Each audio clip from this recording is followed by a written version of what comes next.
పాటలు పాడాలి.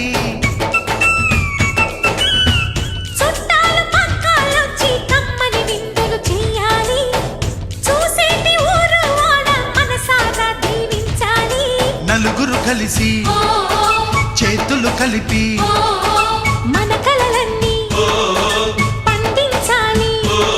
ఒక చోట పుట్టని కోడళ్ళు అయ్యారు అమ్మకే కూతుళ్ళు. త్వరలోని ముద్దుగా పుడతారు ఈ తాత పోలికల మనవళ్ళు. ఈ సంతోషాలు సరదాలే మా పండుగలు.